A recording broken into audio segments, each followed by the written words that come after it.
देवताभ्यो नमः सर्वेभ्यो ब्राह्मणेभ्यो नमः सुमुहूर्तो महादेवेभ्यो नमः सुमुहूर्तो अस्तु भवन्तु सुमुहूर्तोऽस्तु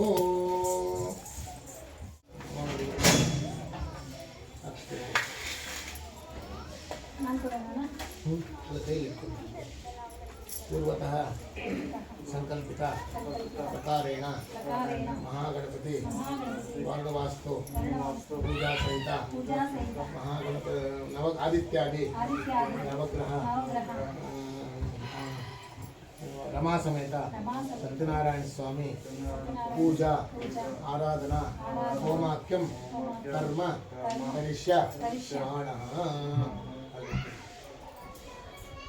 तदादौ पुण्याहांगाचतुरो ब्राह्मणो भवदिष्ये ओमावः शिवाः वसन्तो सोमनस्य वस्तु अक्षरचारिष्टास्तु गन्धाः पान्तो सोमङ्गल्यं चास्तु पुष्पाणि पान्तो शोष्यवस्तु ताम्बूलानि पान्तो ऐश्वर्यवस्तु दक्षिणा पान्तो बोधयं चास्तु यं कृत्वा सर्ववेदाय च क्रियाकरणान् कर्मारम्भाः शुभाशोभना प्रवर्तन्ते तमः ओङ्कारमादि कृत्वा भद्रेणज्ञातः पुण्यं पुण्याहं वाचिष्ये वाच्यतां भद्रं कर्णे विष्णुयाम देवाः भद्रं पश्येमाक्षमेत्राः श्रीरङ्गैः कृत्वागतोभिः विषेमदेवैतमिदायुः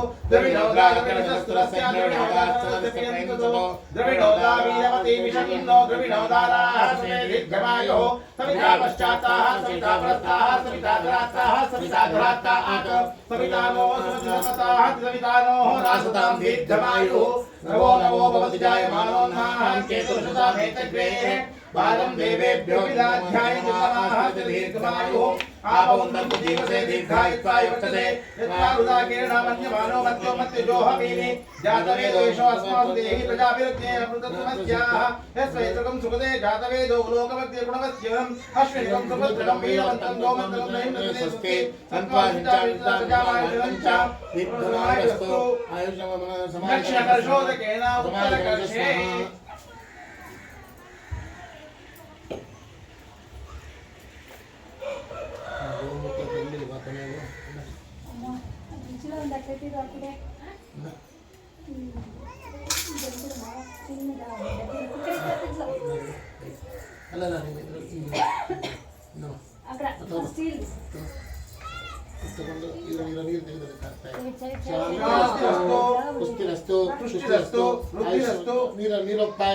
शांतिरस्तु पुष्टिरस्तु तुष्टिरस्तु विष्टिरस्तु अमित्रस्तु आयुष्यमस्तु आरोग्यमस्तु सुस्थिरस्तु कर्मसमृद्धिरस्तु शास्त्र समृद्धिरस्तु धनधान्य समृद्धिरस्तु पुत्रपौत्रादि समृद्धिरस्तु ईशान्यां बहिर्देशे अरिष्टक्लेशनमस्तु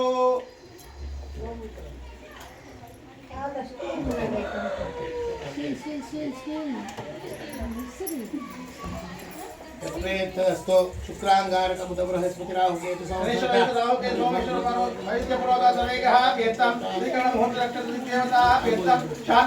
शाम्यन्त पापानि शाम्यन्त विदेह उपानि वर्धन्तां निरोधशुभस्तु औषधे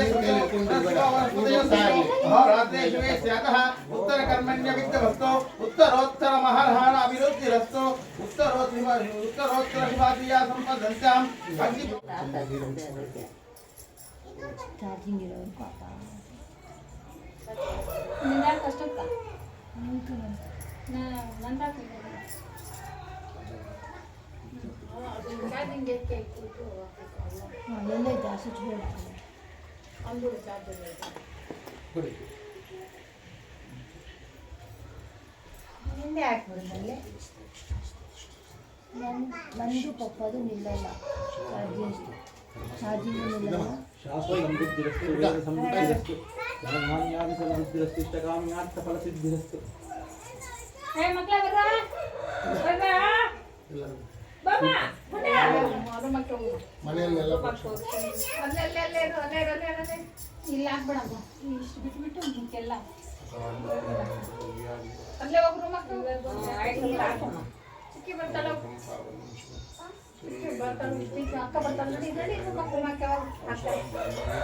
वैद्यो नारायणो हरिः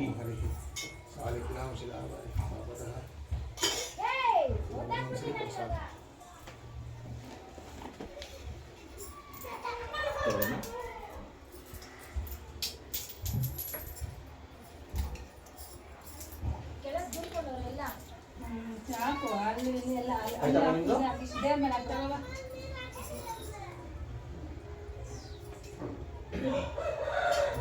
ದೇವ್ರ ಮೇಲೆ ಹಾಕ್ಲ ನೋಡ್ಸೋಣ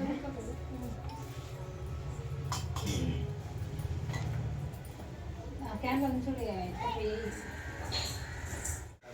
ಆ ಗ್ರಹಗಳಿಂದಾನೇ ಅಲ್ಲ. ನೀವು ಯುಗಾದಿ ಟೈಮಲ್ಲಿ ಪಂಚಾಂಗ ಬರುತ್ತೆ. ಇವಾಗ ಈ ವರ್ಷ ವಿಶ್ವಾವಸುನಾಮ ಸಂವತ್ಸರ ಅಂತ. ಆ ಪಂಚಾಂಗ ಬಂದಾಗ ಪಂಚಾಂಗ ಶ್ರವಣ ಎಲ್ಲ ಮಾಡ್ತಾರೆ ಹಳ್ಳಿಗಳಲ್ಲಿ. ಇವಾಗ ಸಿಟಿನಲ್ಲಿ ಬಂದು ಎಲ್ಲ ಬಿಟ್ಟೋಗ್ಬಿಟ್ಟಿದೆ. ಯುಗಾದಿ ದಿನ ಒಬ್ಬ ಬ್ರಾಹ್ಮಣ ದೇವಸ್ಥಾನದಲ್ಲಿ ರಾಜ ಯಾರು, ಈ ವರ್ಷದ ರಾಜ ಯಾರು, ಮಂತ್ರಿ ಯಾರು, ಗೋಪಾಲಕ ಯಾರು ಎಲ್ಲ ಕಂಪ್ಲೀಟ್ ಇದು ಕೊಟ್ಟಿರ್ತಾನೆ ಪಂಚಾಂಗ. ಎಲ್ಲ ವಿವರಿಸಿ ಈ ವರ್ಷದ ರಾಜ ವಿಶ್ವಾವಸುನಾಮ ಸಂವತ್ಸರಕ್ಕೆ ರಾಜ ಶನಿ ರಾಜ ಆಗಿದೆ ಏನಿರುತ್ತೆ, ಏನು ಫಲ ಸಿಗುತ್ತೆ ನಮಗೆ? ಸಿಗುತ್ತೆ. ಅಂದರೆ ನಾವು ನಡ್ಕೊಳ್ಳೋ ರೀತಿ ಕರೆಕ್ಟಾಗಿರಬೇಕು. ನಾವು ಮಾಡೋದೆಲ್ಲ ಅನಾಚಾರಗಳು. ನಮ್ಗೆ ಒಳ್ಳೇದಾಗಲಿ ಅಂತ ಇನ್ನೊಂದು ತೂಕವಿರುತ್ತೆ. ತೂಕ ಭಗವಂತ ತಕ್ಕಡಿಗೆ ತೂಕ ಮಾಡ್ತಾ ಇರ್ತಾನೆ. ಜಾಸ್ತಿ ಒಳ್ಳೇದಿದೆಯಾ ಕೆಟ್ಟದ್ದಿದೆಯಾ? ಹೆಚ್ಚು ಒಳ್ಳೇದಿದ್ದರೆ ಫಲ ಒಳ್ಳೇದು ಕೊಡ್ತಾನೆ. ಕಡಿಮೆ ಯಾವಾಗ ಒಳ್ಳೇದಾಗುತ್ತೋ ಕಡಿಮೆ ಸಹಜವಾಗಿ ಅತಿವೃಷ್ಟಿಗಳು ಅನಾವೃಷ್ಟಿಗಳು. ಇವಾಗ ಮಳೆ ಬೇಕು ಅನಿವಾರ್ಯ ರೈತರಿಗೆ. ಬಿತ್ತನೆಗಳು ಹಾಕ್ಬಿಟ್ಟಿದ್ದಾರೆ ಕೆಲವರು ಉತ್ತೇ ಇಲ್ಲ. ಉತ್ತೇ ಉಳ್ಳೋಂಗೂ ನೀರು ಬೇಕು, ಬಿತ್ತನೆ ಹಾಕಿರೋ ಮಳೆಯೋಕ್ಕೂ ನೀರು ಬೇಕು ಅಲ್ವಾ? ಅದು ಇವಾಗ ಹೆಂಗೋ ಬಿತ್ತು, ಅದು ಹಾಗೂ ಹೀಗೆ ಫಲಗಳಿರುತ್ತೆ. 50-50% ಏನು ಮಾಡೋಕ್ಕಾಗಲ್ಲ. ಆ ರೀತಿ ಇವಾಗ ಅದೇ ರೀತಿ ನಮಗೆ ಮೊದಲನೇ ಮನುಷ್ಯನ ಸೂರ್ಯನನ್ನು ನಾವು ಆರಾಧನೆ ಯಾಕೆ ಮಾಡ್ತೀವಿ ಅಂದರೆ ಅವ್ನು ಆರೋಗ್ಯ ಕೊಡ್ತಾನೆ. ನಮ್ಗೆ ಆರೋಗ್ಯವಾಗಿರಬೇಕು ಅಂದರೆ ನಾವು ಸೂರ್ಯೋದಯಕ್ಕಿಂತ ಮುಂಚೆ ಹೇಳಬೇಕು. ಯಾರೂ ಹೇಳಲ್ಲ, 99% ಜನ ಹೇಳಲ್ಲ. ಸೂರ್ಯೋದಯಕ್ಕಿಂತ ಮುಂಚೆ ಹೇಳಬೇಕು. ಸೂರ್ಯನನ್ನು ನಾವು ಅವ್ನು ಹುಟ್ಟೋ ಟೈಮಲ್ಲಿ ನಮಸ್ಕಾರ ಮಾಡಬೇಕು. ಅವ್ನು ಹುಟ್ಟೋ ಟೈಮಲ್ಲಿ ಆ ಬಿಸಿಲನ್ನು ನಾವು ಶರೀರಕ್ಕೆ ಟಚ್ ಮಾಡಿಸ್ಬೇಕು ಎಲ್ಲೋ ಒಂದು ಭಾಗದಲ್ಲಿ. ಇಲ್ಲಾಂದರೆ ವಿಟಮಿನ್ ಡಿ ಕೊರತೆ, ಡಾಕ್ಟರ್ ಹತ್ರ ಹೋಗಿ ಇಂಜೆಕ್ಷನ್ನು ಮಾತ್ರೆ ತಗೋಬೇಕು, ಏನೂ ಮಾಡೋಕ್ಕಾಗಲ್ಲ. ಆ ರೀತಿ ನಾವು ಸೂರ್ಯನನ್ನು ಆರಾಧನೆ ಮಾಡೋದ್ರಿಂದ ನಮ್ಗೆ ಒಳ್ಳೆಯ ಆರೋಗ್ಯವನ್ನು ಕೊಡ್ತಾನೆ. ಅದೇ ರೀತಿ ಎರಡನೇ ಗ್ರಹ ಬಂದು ಚಂದ್ರಮ ಮನಸ್ಸೋ ಜಾತಃ. ಒಳ್ಳೆಯ ಮನಸ್ಸನ್ನು ಅಂದವನ್ನು ಕೊಡ್ತಕ್ಕಂಥವ್ರು ಚಂದ್ರ. ನೀವು ಎಲ್ಲ ಎಕ್ಸಾಂಪಲ್ಗೂ ಚಂದಮಾಮ ನೋಡು ಅಂತೀವಿ. ಯಾಕೆಂದರೆ ನಂದವಾಗಿದ್ದಾನೆ ಅನ್ನೋ ಕಾರಣಕ್ಕೆ. ಮಕ್ಕಳಿಗೆ ಅಂದ ಬೇಕು ಅಂದರೆ ಅಪ್ಪ ಅಮ್ಮ ಫಸ್ಟ್ ಚಂದ್ರನನ್ನು ಆರಾಧಿಸ್ಬೇಕು, ಪೂಜೆ ಮಾಡಬೇಕು. ಅದೇ ರೀತಿ ಮೂರನೇ ಗ್ರಹ ಧರಣಿ ಪುತ್ರೋ ಅಂಗಾರಕ. ಭೂಮಿ ಪುತ್ರೋ ಅಂಗಾರಕ. ಭೂಮಿಗೆ ಮಗ ಅಂಗಾರಕ, ಭೂಮಿ ತಾಯಿಗೆ ಮಗನೇ ಅಂಗಾರಕ. ಭೂಮಿಗೆ ಸಂಬಂಧಪಟ್ಟ ಯಾವುದಾದ್ರೂ ಇವಾಗ ಇವ್ರು ಜೀವಮಾನದಲ್ಲಿ ಒಂದು ಸೈಟ್ ಮಾಡಬೇಕಾದ್ರೆ ಕುಜದೋಷ ಪರಿಹಾರ ಇದ್ದರೆ ಆಗೋದೇ ಇಲ್ಲ. ಆದರೆ ಅವ್ರು ಕುಜನ ಅನುಗ್ರಹ ಇದ್ರೇ ಸಾಧ್ಯ. ಆ ರೀತಿ ಮದುವೆ ಆಗಬೇಕಾಗಿರಲಿ, ಮಕ್ಕಳಾಗಬೇಕಾಗಿರಲಿ, ಮಕ್ಕಳಾಗಿ ಒಳ್ಳೆಯ ಮಕ್ಕಳು ಅಂದರೆ ಯೋಗ್ಯವಂತ ಮಕ್ಕಳು, ಆರೋಗ್ಯವಂತ ಮಕ್ಕಳು ಹುಟ್ಟಬೇಕಾಗಿದ್ರು ನಮಗೆ ಕುಜನ ಅನುಗ್ರಹ ಬೇಕೇ ಬೇಕು. ಹಾಗಾಗಿ ನಾವು ಕುಜನಿಗೆ ಪೂಜೆ ಮಾಡಬೇಕು. ನಾಲ್ಕನೇ ಗ್ರಹ ಬಂದು ಉದ್ಬುದ್ಧಸ್ಯ ಬುಧಃ. ಅಂದರೆ ನಮಗೆ ಬುದ್ಧಿಯನ್ನು ಕೊಡ್ತಕ್ಕಂಥ ಒಂದು ಬುಧ. ನಾವು ಒಳ್ಳೆಯ ರೀತಿಯಲ್ಲಿ ನಡ್ಕೊಳ್ತಾ ಇದ್ದರೆ ಒಳ್ಳೆಯ ಬುದ್ಧಿನೇ ಕೊಡ್ತಾ ಇರ್ತಾನೆ. ನಾವೆಲ್ಲ ದುಷ್ಟ ಕೆಲಸಗಳು ಮಾಡ್ತಾ ಇದ್ದರೆ ಅವನೇನು ಕೊಡಬೇಕು ಅದೇ ಕೊಡ್ತಾನೆ. ಹಾಗಾಗಿ ನಾವು ಬುಧನನ್ನು ಅನುಗ್ರಹಿಸೋದ್ರಿಂದ ಒಳ್ಳೆಯ ಬುದ್ಧಿಯನ್ನು ಕೊಡ್ತಾನೆ. ಒಳ್ಳೆಯ ಬುದ್ಧಿ ನಮ್ಮಲ್ಲಿದೆ ಅಂದರೆ 4 ಜನ ನಮ್ಮನ್ನು ಪ್ರೀತಿಸ್ತಾರೆ. ಗುರು ಕೆಲಸ ಏನು ಅಂದರೆ ಪ್ರಪಂಚ ನಮ್ಮನ್ನು ಗುರುತಿಸೋ ಥರ ಮಾಡೋದು ಗುರು. ಇವಾಗ ನಾನೇನೋ ಒಂದು ವಿದ್ಯೆ ಕಲ್ತಿದ್ದೀನಿ, ನನ್ನನ್ನು ನೀವು ಯಾಕೆ ಕರೆದು ಪೂಜೆ ಮಾಡಿಸ್ತೀರಾ ಅಂದರೆ ನನ್ನನ್ನು ಸಮಾಜ ಗುರುತಿಸಿದೆ. ನಾನೊಬ್ಬ ಇವಾಗ ನನ್ನ ಮೊನ್ನೆ ಎಲೆಕ್ಷನ್ ನಿಂತಿದ್ದೆ, ನಾನು ಗೆದ್ದಿದ್ದೀನಿ ಅಂದರೆ ನನ್ನ ಗುರುವಿನ ಅನುಗ್ರಹ ಇದೆ ಅಂತ. ಅಂದರೆ ಸಮಾಜ ನನ್ನನ್ನು ಯಾವಾಗ ಗುರುತಿಸಿದೆ ಅಂದರೆ ಆವಾಗ ನಾನು ಗುರುವಿನ ಅನುಗ್ರಹದಲ್ಲಿದ್ದೀನಿ, ಗುರುವಿನ ಪೂಜೆ ನಾನು ಮಾಡ್ತಾ ಇದ್ದೀನಿ ಅಂತ. ಹಾಗಾಗಿ ಗುರುವಿನ ಅನುಗ್ರಹಕ್ಕೋಸ್ಕರ ನಾವು ಅವ್ರನ್ನ ಪೂಜೆ ಮಾಡ್ತೀವಿ. ಆಮೇಲೆ ಅವರು ಅಷ್ಟೇ. ಇವಾಗ ಸೂರ್ಯ ನೀನೊಬ್ಬನೇ ಬಾ ಅಂದರೆ ಬರಲ್ಲ. ಸೂರ್ಯಂ ರಕ್ತಮಾಲ್ಯ ಮಾಡಿದ್ರು. ಅಧಿದೇವತಾ ಪ್ರತ್ಯಧಿದೇವತಾ ಸಹಿತ ಸೂರ್ಯನಿಗೆ ಅಧಿದೇವತೆ ಪ್ರತ್ಯಧಿದೇವತೆ ಇರ್ತಾರೆ. ಜೊತೆಗೆ ಪುತ್ರ, ಪೌತ್ರ, ಪ್ರಪೌತ್ರ, ಪತ್ನಿ ಎಲ್ಲರನ್ನೂ ಕರ್ಕೊಂಡು ಬಾಪ ಅಂದರೆ ಬರ್ತಾರೆ. ನೀನು ಮನೆಗೆ ಹೋಗ್ಬಿಟ್ಟು ಕಾರ್ಡ್ ಕೊಟ್ಬಿಟ್ಟು ನೀನು ಮದುವೆ ಇದೆ ಬಂದ್ಬಿಡು ಅಂದರೆ ಬರಲ್ಲ. ಮುಂಚೆ ಪತ್ರಿಕೆಗಳಲ್ಲಿ ನೀವು ಗಮನಿಸಿರ್ತೀರ, ಇವಾಗ ಅದು ಡಿಲೀಟ್ ಆಗೋಗಿದೆ. ಬಂಧು ವರ್ಗ ಸ್ನೇಹಿತರು ಪರಿವಾರದೊಂದಿಗೆ ಬನ್ನಿ ಅಂತಿರ್ತಾ ಇತ್ತು. ಇವಾಗ ಪತ್ರಿಕೆಗಳಲ್ಲಿ ಇದೆ ಅದು. ಯಾಕೆ ಅಂದರೆ ಜನ ಜಾಸ್ತಿ ಹೋಗ್ತಾ ಇದ್ದಾರೆ, ಮೇಂಟೈನ್ ಮಾಡೋಕ್ಕಾಗ್ತಾ ಇಲ್ಲ, ಡಿಲೀಟ್ ಅವ್ರು ಹಂಗೆ ಮಾಡಲ್ಲ. ಅವರು ಏನಿದೆಯೋ ಅವ್ರನ್ನೆಲ್ಲ ಕರೆದ್ರೇ ಬರ್ತಾರೆ. ಅದೇ ರೀತಿ ಶುಕ್ರಂ ಶುಭಂ ಅಂದರೆ ನಿಮ್ಮ ಮನೆಯಲ್ಲಿ ಯಾವುದೇ ಶುಭ ಕಾರ್ಯ ಆಗಬೇಕಾಗಿದ್ದರೆ ಶುಕ್ರನ ಅನುಗ್ರಹ ಬೇಕು. ಶುಕ್ರನ ಅನುಗ್ರಹ ನಮಗೆ ಬೇಕು ಅಂದರೆ ನಾವು ಪೂಜೆ ಮಾಡಬೇಕು. ಜೊತೆಗೆ ನಾವು ಸಂಪಾದನೆ ಮಾಡಿರೋ 1 ರೂಪಾಯಿ ಆದರೂ ಒಂದು ಕಡೆ ಎತ್ತಿಡಬೇಕು ಅಂದರೆ ಶುಕ್ರನ ಅನುಗ್ರಹ ಬೇಕೇ ಬೇಕು ನಮಗೆ. ಅದಿಲ್ಲ ಅಂದರೆ ಶುಕ್ರ ಒಲಿಯೋದಿಲ್ಲ.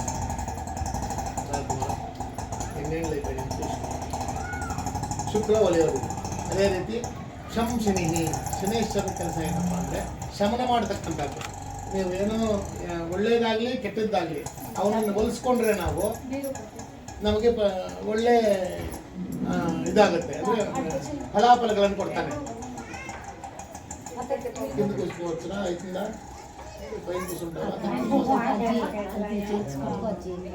ಶಂ ಶನಿ ಅಂದರೆ ಇದನ್ನ ಶನೇಶ್ವರನು ನಮಗೆ ಕರ್ಮಗಳಿಗೆ ನಾವು ಮಾಡೋ ಕರ್ಮಗಳಿಗೆ ಫಲ ಕೊಡ್ತಕ್ಕಂಥವನು.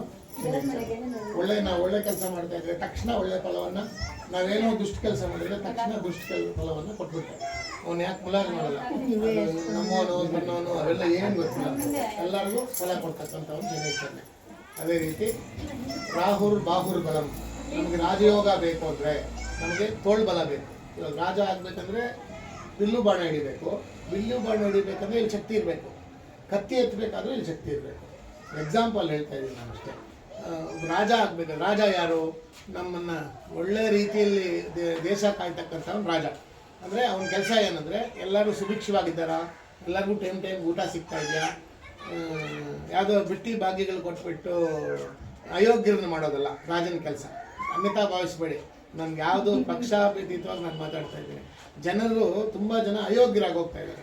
ಇವಾಗ ಎಕ್ಸಾಂಪಲ್ ಹಳ್ಳಿಗಳಿಗೆ ಹೋಗಿ ಗಂಡ ಅಯೋಗ್ಯನ ಥರ ಟೌನಿಗೆ ಬಂದು ಓತ್ಲ ಹೊಡ್ಕೊಂಡು ಹೋಗ್ತಾ ಇರ್ತಾನೆ, ಹೆಂಡತಿ ಕೂಲಿಗೆ ಹೋಗ್ತಾಳೆ, ಬಿಟ್ಟಿ ಭಾಗ್ಯಗಳು ಬಂದಿದ್ದು ದುಡ್ಡನ್ನ ಬಳಸ್ಕೊಂಡು ಜೀವನಗಳು ಮಾಡ್ತಾ ಇದ್ದಾರೆ. ಇದರಿಂದ ಯಾರಿಗೆ ಲಾಭ?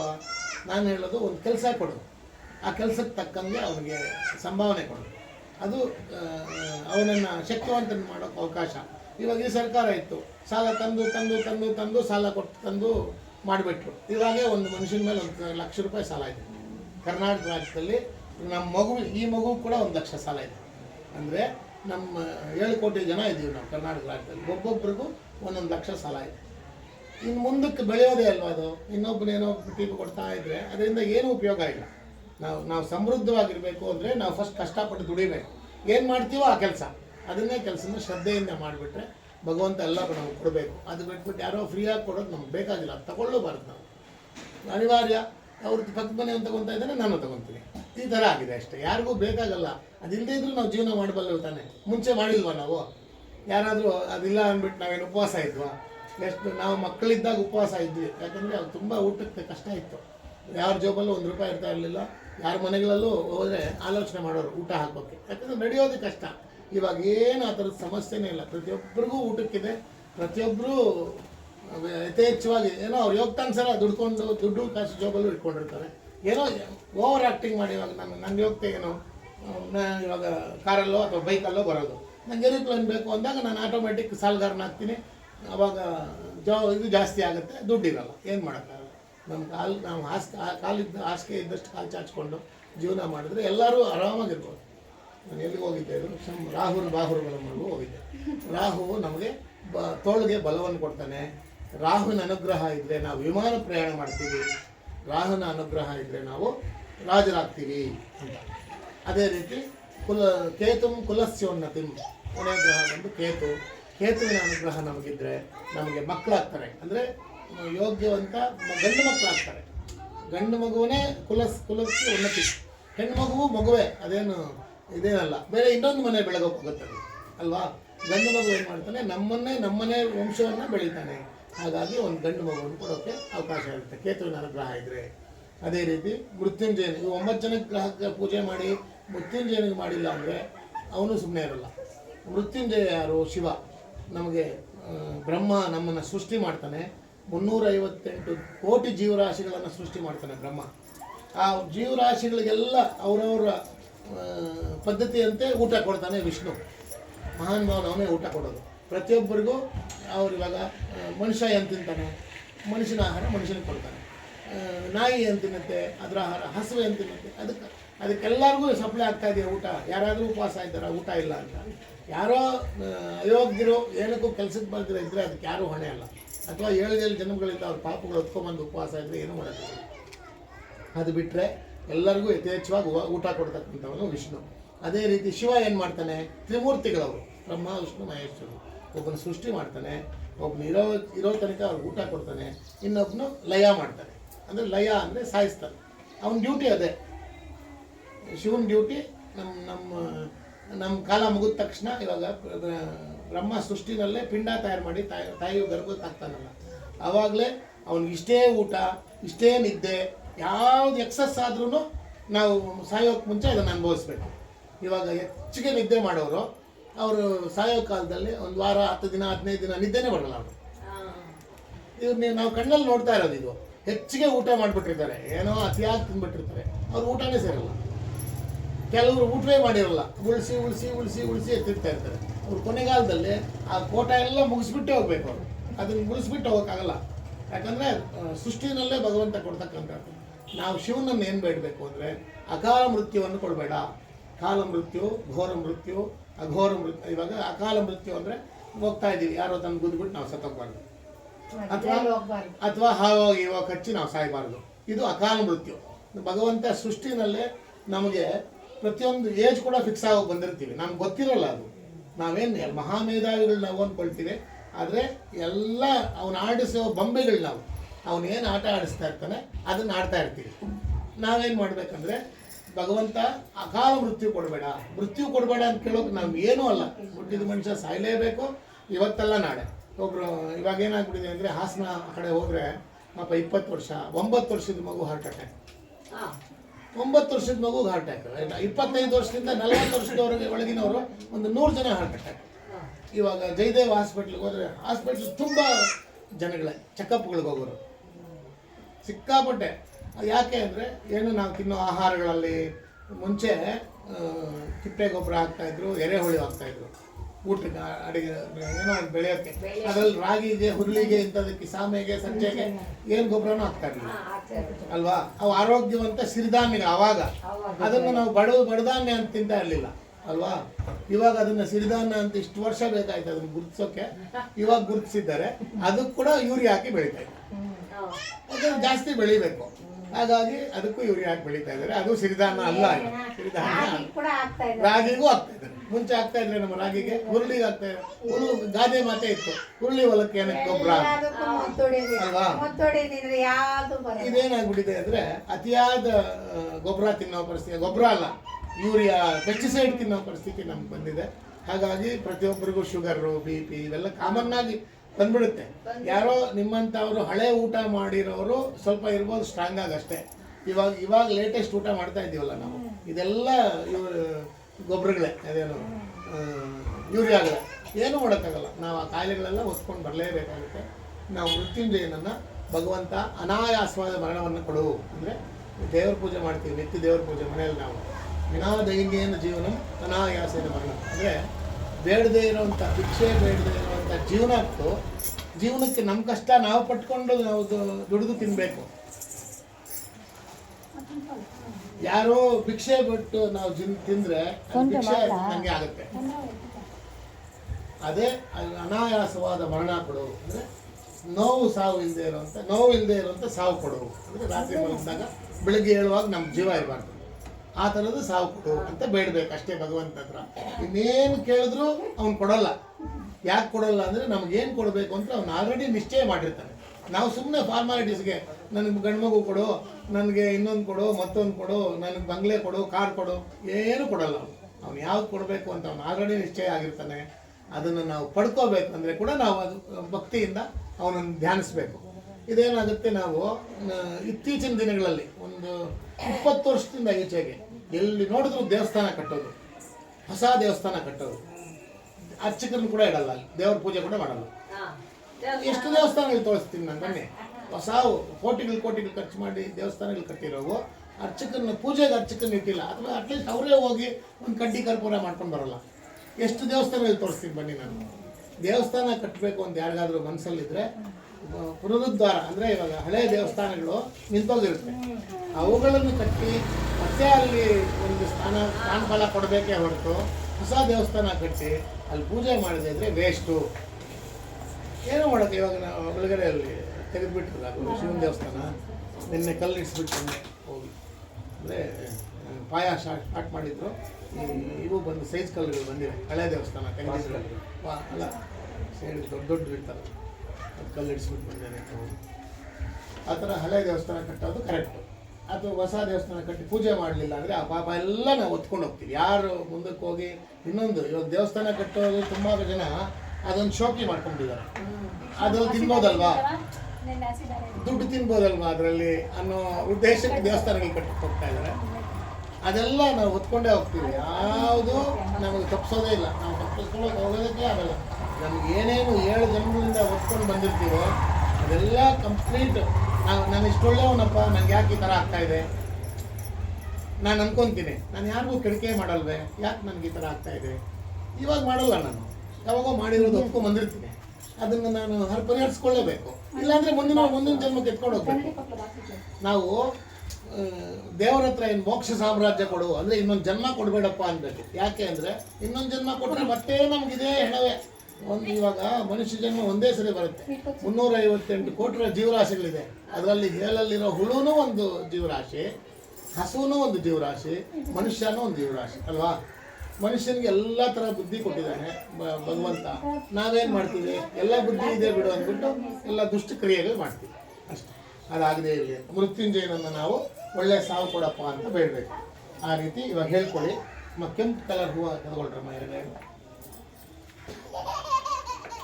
ಹೇಳ್ಕೊಳ್ಳಿ. ಜಪಾ ಕುಸುಮ ಸಂಕಾಶಂ ಕಾಶ್ಯಪೇಯಂ ಮಹಾದ್ವಿತೀಯಂ ತಮೋರಿಂ ಸರ್ವ ಪಾಪಗ್ನಂ ಗಣತೋಸ್ಮಿ ದಿವಾಕರಂ ಸೂರ್ಯಂ ರಕ್ತವರ್ಣಂ ರಕ್ತಮಾಲ್ಯಾಂಬರಧರಂ ರಕ್ತಗಂಧಾಲೇಪನಂ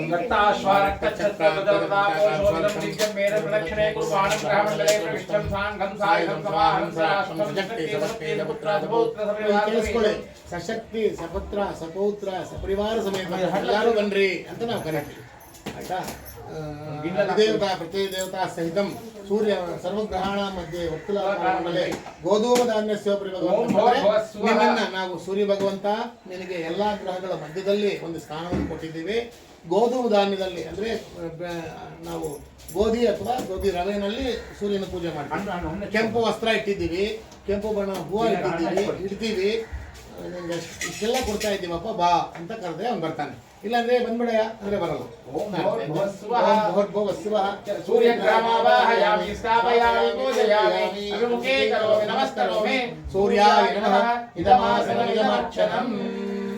ಮತ್ತೆ ಹೂವು ತಗೊಳ್ಳಿ, ಬಿಳಿ ಕಲರ್ ಹೂವು ತಗೊಳ್ಳಿ. ಹೇಳ್ಕೊಳ್ಳಿ. ಗದಿಶಂಕ ತುಷಾರಾಭಂ ಕ್ಷೀರೋದಾರ್ಣವ ಸಂಭವಂ ನಮಾಮಿ ಶಶಿನಂ ಸೋಮಂ ಶಂಭೋಃ ಮುಕುಟ ಭೂಷಣಂ ಚಂದ್ರಂ ಶ್ವೇತವರ್ಣಂ ಶ್ವೇತಮಾಲ್ಯಂ ವರದಂ ಶ್ವೇತಗಂಧಾಲೇಪನಂ ಶ್ವೇತಾಶ್ವಾಶ್ವೇತಚ್ಛತ್ತಾದ್ಭುತಪತಾಕೋಶೋಭಿತಂ ದಿವ್ಯಂ ಮೇರು ಸುದಕ್ಷಿಣೇ ಕುರ್ವಾಣಂ ಬ್ರಹ್ಮಮಂಡಲೇ ಪ್ರವಿಷ್ಟಂ ಸಾಂಗಂ ಸಾಯಿಗಂ ಸಮಾಹಂ ಸರಾಶ್ರಂ ಸಶಕ್ತಿ ಸಪತ್ನಿ ಸಪುತ್ರ ಸಪೌತ್ರ ಸಪರಿವಾರ ಸಮೇತಂ ಸರ್ವಾಲಂಕಾರಭೂಷಿತಂ ಅಧಿದೇವತಾ ಪ್ರತಿದೇವತಾ ಸಹಿತಂ ಸೂರ್ಯಗ್ರಹಸ್ಯ ಆಗ್ನೇಯ ದಿಗ್ಭಾಗೆ ಸಮಚತುಷ್ಟಾಕಾರ ಮಂಡಲೆ ಖಂಡಲಧಾನ್ಯಸ್ಯೋಪರಿ ಭಗವಂತಂ ಓಂ ಭೋರ್ಭುವಸ್ವಃ ಚಂದ್ರಗ್ರಹಮಾವಾಹಯಾಮಿ ಸ್ಥಾಪಯಾಮಿ ಪೂಜಯಾಮಿ ಅನುಮೋದಯಾಮಿ ನಮಸ್ಕರೋಮಿ ಚಂದ್ರಾಯ ನಮಃ ಇದಮಾಸನಮಿದಮರ್ಚನಂ. ಮತ್ತೆ ಕೆಂಪು ಕಲರ್ ಹೂವು ತಗೊಳ್ರಮ್ಮ. ಚಂದ್ರನಿಗೆ ಬಿಳಿ ಬಣ್ಣ ಅಂದರೆ ತುಂಬ ಇಷ್ಟ.